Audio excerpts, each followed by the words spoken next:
part of this book is to really honor them and two of the young friends I had who set me on a great path. Well, it's pretty insane. This is a world where somebody can have over $100 billion. I mean, what is that? You don't want to just give that to children and create some dynasty. That's not even a favor to them. Sadly, the wealth metric is an easier one to compute than, the impact you've had philanthropically. I have a good friendship both with Jeff Bezos and Mark Zuckerberg.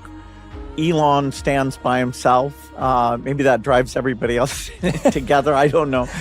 I was wondering, what was your biggest realization about your father from writing this book? It's weird. I've always underestimated how incredible my father was. His values, even the exchange with my mom, before they get married. One of his dreams was to be a federal judge, and that was offered to him.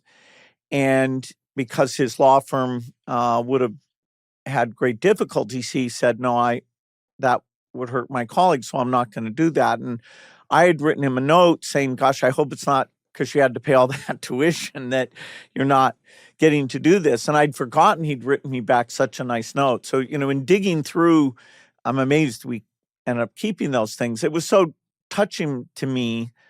I'll spend my whole life trying to live up to the example he set.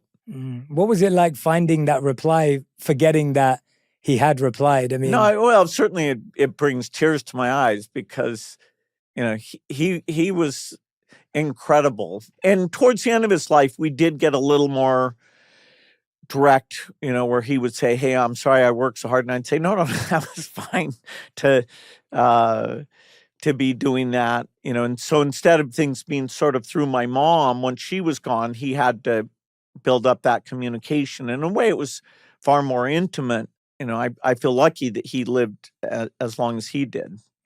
How does that, as that relationship evolves, like it felt like when I was reading Source Code, I felt like your father was there to always save you in these moments. Like he'd pick up the phone, he'd be involved in, talking to you and your friends. Like he was there in these very pivotal moments that felt like almost professional support from him, of course, based on his intelligence and background as well. But it sounds like that evolved to a much more emotive, intimate space. Like what does that